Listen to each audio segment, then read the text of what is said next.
ముందుగా మన సబ్స్క్రైబర్స్ అందరికీ శ్రీరామనవమి శుభాకాంక్షలు.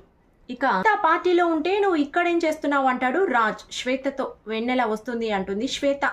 ఇక రాజ్ ఒక్కసారిగా షాక్ అయిపోతాడు. వెన్నెల వస్తుందా?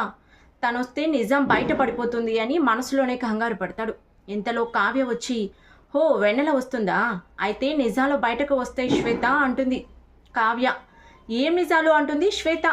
పుట్టుక రహస్యాలు అంటుంది కావ్య వెటకారంగా. అర్థం కాలేదు అంటుంది శ్వేత. ఇక రాజ్ బిత్తరపోతాడు. ఇక ఆపండి చాలు. ఇక శ్వేత అమాయకంగా మొహం పెట్టి, కావాలని నీకు వెన్నెల తెలుసా కావ్య అంటుంది. అప్పుడు కావ్య, నాకు ఒక వెన్నెల తెలుసు, ఈ వెన్నెల ఆ వెన్నెల ఒకరో కాదో మరి ఈయనే చెప్పాలి అంటాడు. ఇంతలో వారి కళ్ళ ముందు కాస్త దూరంలో కారు ఆగుతుంది. కారులో నుంచి వెన్నెల దిగుతుంది. కానీ వెన్నెను క్లియర్గా చూపించరు. కారులో నుంచి ఒక అమ్మాయి దిగి నడిచి రావటం అంత ఆసక్తికరంగా చూపిస్తారు. దగ్గరకు వచ్చేసరికి హాయ్ వెన్నెల, హాయ్ వెన్నెల అంటూ అందరూ హాయ్ చెప్తారు. రాజ్ ముందుకు వచ్చిన తాను శ్వేత వైపు చూసి, నేను అడిగితే రాజ్ రాలేదు అన్నావు అంటుంది. నువ్వు అడిగేటప్పటికి రాలేదు వెన్నెల అంటుంది కవర్ చేస్తుంది. ఇంతలో బాబు ఏడుస్తున్నాడని ఆయా తీసుకువచ్చి రాజ్కు ఇవ్వబోతుంది. వెంటనే ఆ వెన్నెల బాబును తానే తీసుకుంటుంది. కళావతి ఒక్కసారిగా బిత్తరపోతుంది. హాయ్ రాజ్, నువ్వే మోసుకొని తిరుగుతున్నావా, నీ భార్య రాలేదా అంటుంది వెన్నెల. వైఫ్ కావ్య అంటూ కళావతిని వెన్నెలకు చూపిస్తుంది శ్వేత. వెన్నెలకు వెంటనే బాబును కావ్యకు అందిస్తుంది వెన్నెల. ఇంటిలో సందీప్ లేచి, వెన్నెల 10th తర్వాత నువ్వు ఏమైపోయావు, అసలు ఎవరికి టచ్లో లేకుండా వెళ్ళావంటాడు. ఇవాళ అందరికీ నా కథ చెప్పాలని వచ్చాను అంటూ స్టేజ్ ఎక్కుతుంది వెన్నెల. అప్పటిదాకా అంతా తన వెన్నెల అనుకుంటారు. కాదన్న విషయం ఆమె మాట్లాడాకే అర్థమవుతుంది. 10th క్లాస్ వరకు చదివేసి వెళ్ళిపోయిన నన్ను మీరంతా ఇంతలా గుర్తుపెట్టుకుంటారని, ప్రత్యేకంగా పిలుస్తారని ఏమాత్రం ఊహించలేదు అంటుంది. ఊహించిన నిజం ఒకటి నేను చెప్పబోతున్నాను. వెన్నెల నేను కవల పిల్లలం. మీరు అనుకుంటున్న వెన్నెల అయితే నేను కాను. 10th క్లాస్ పరీక్షలు రాయటం పూర్తి అయ్యాక వెన్నెల ఆరోగ్యం సరిగా లేదు. మా నాన్న ఇల్లు అమ్మేసి మమ్మల్ని బెంగళూరు తీసుకెళ్లారు అంటూ ఆ అమ్మాయి మైక్ ముందు చెప్తుంటే కళావతికి మతిపోతుంది. మరి వెన్నెల బదులు మీరెందుకు వచ్చారు, మరి వెన్నెల ఎందుకు రాలేదు అంటుంది కంగారుగా. కార్ డ్రైవర్ కవర్ తెచ్చి ఆ మైక్ ముందు మాట్లాడుతున్న వెన్నెల చెల్లెలకు ఇచ్చి వెళ్తాడు. దాంట్లో నుంచి వెన్నెల ఫోటోస్ బయటకు తీసి దండ వేస్తుంది. అది చూసి కావ్య షాక్ అయిపోతుంది అనుకోండి. మిగిలిన వాళ్ళలో ఎలాంటి ఎక్స్ప్రెషన్స్ లేవు. తనే వెన్నెల బెంగళూరు వెళ్ళాక మా వెన్నెల ఆరోగ్యం పూర్తిగా పాడైపోయింది. కొద్ది రోజుల్లోనే చనిపోయింది. వయసున్న బాబుకు ఆమె తల్లి ఎలా అయిందో అనిపిస్తూ ఉంటుంది చూసేవారికి. వెన్నెల లేదా, మరి ఈయన చనిపోయిన అమ్మాయి పేరెందుకు చెప్పారు అనుకుంటూ ఉంటుంది కావ్య మనసులో. రాజ్ మాత్రం వెన్నెల చెల్లెలు వచ్చినప్పటి నుంచి నిజం బయటపడుతుందని కంగారు పడుతూనే ఉంటాడు.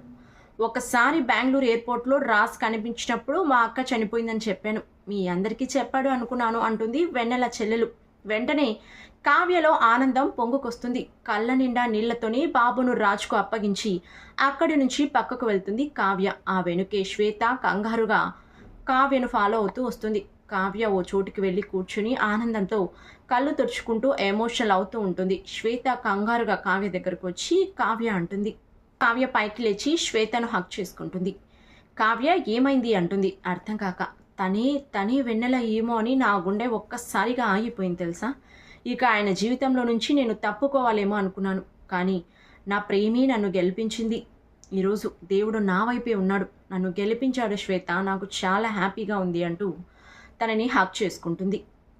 10 ఏళ్ల క్రితమే చనిపోయిన అమ్మాయికి ఇప్పుడు బాబు ఎలా పుడతాడు? తనకు ఆ బాబుకు అసలు సంబంధమే లేదు. తను ఏదో విషయాన్ని దాచడానికి ఇంత పెద్ద అబద్ధం ఆడాడు.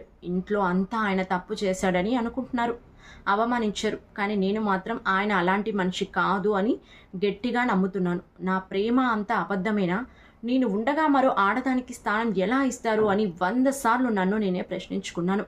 ఇక ఆ ప్రశ్నలన్నిటికీ జవాబు దొరికింది. ఇక ఏ నిజం మమ్మల్ని దూరం చేయలేదు అంటూ పొంగిపోతుంది మన కావ్య. చూస్తుంటే నాకు చాలా సంతోషంగా ఉంది కావ్య, కానీ రాజ్ ఇంత పెద్ద అబద్ధం అంత సులువుగా ఎలా ఆడాడో నాకు అర్థం కావటం లేదు. నేనే తండ్రినని ఎందుకు అబద్ధం చెప్పాడు? అలా చేస్తే నీతో పాటు ఇంట్లో వాళ్ళు కూడా ఆయన దూరం చేస్తారు కదా. అయినా సరే ఇదంతా ఎందుకు చేశాడంటావు అంటుంది శ్వేత. అదే కదా ఇప్పుడు నేను తెలుసుకోవాలి అనుకుంటున్నది అంటుంది కావ్య. ఏం తెలుసుకుంటావో ఏంటో కానీ నాకు సాయం చేయాలి కావ్య అంటుంది శ్వేత. ఏంటది అంటుంది కావ్య. ఆ వెన్నెల కోసమే పార్టీ ఏర్పాటు చేశామని మాత్రం రాజ్కి ఎప్పుడు తెలియకూడదు అంటుంది శ్వేత. పిల్లలో తెలియని నాకు ఒక వెలుగును చూపించి వెన్నెల అనే నిజాన్ని తెలిసేలా చేసావు. నీకు ఇబ్బంది కలిగించే పని నేనెందుకు చేస్తాను చెప్పు. Thank you very much. ఇంకా ఆ మాట నేను ఎప్పుడు రాస్తో చెప్పను అని ప్రామిస్ చేస్తుంది. ఆ బాబుకు తండ్రి అయితే రాజ్ కాదు. మరి ఎందుకు అబద్ధం చెప్పాడు? కొంపతీసి ఆ ఇంట్లో మగవారికి పుట్టిన బిడ్డే ఆ బాబా? అందుకే అంత పెద్ద అబద్ధం చెప్పాడా? ఆ ఇంటి వారసుడు అని పరిచయం చేశాడా? నెక్స్ట్ ఎపిసోడ్లో చూద్దాం.